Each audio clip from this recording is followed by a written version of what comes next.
Thrissur KSRTC stand നിർമ്മാണം അനിശ്ചിതത്വത്തിൽ. സ്റ്റാൻഡിലെ പഴയ കെട്ടിടം പൂർണ്ണമായി പൊളിച്ചിട്ടതോടെ യാത്രക്കാർ പെരുവഴിയിലായി. കേരളത്തിലെ തന്നെ ഏറ്റവും പഴക്കം ചെന്നതും മധ്യകേരളത്തിലെ ഏറ്റവും പ്രധാനപ്പെട്ടതുമാണ് തൃശൂർ KSRTC സ്റ്റാൻഡ്.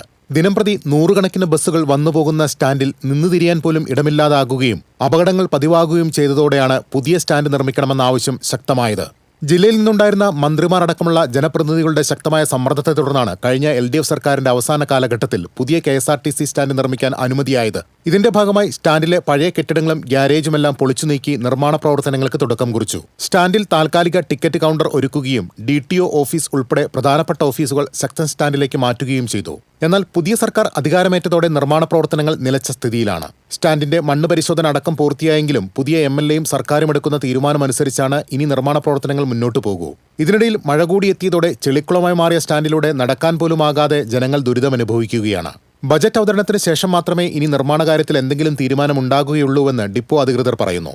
നവകേരളം പദ്ധതിയുടെ ഭാഗമായി മുൻ MLA അനുവദിച്ച 7 കോടി രൂപയും MLA ഫണ്ടിൽ നിന്നുള്ള 2.5 കോടിയും ഗ്യാരേജ് നിർമ്മാണത്തിനായി MLA ഫണ്ടിൽ നിന്ന് നീക്കിവെച്ച 50 ലക്ഷം രൂപയുമടക്കം 10 കോടിയോളം രൂപ ചെലവഴിച്ചാണ് 3 നിലകളിലെ അത്യാധുനിക രീതിയിലുള്ള പുതിയ ബസ് സ്റ്റാൻഡ് നിർമ്മിക്കാൻ പദ്ധതി തയ്യാറാക്കിയിരിക്കുന്നത്.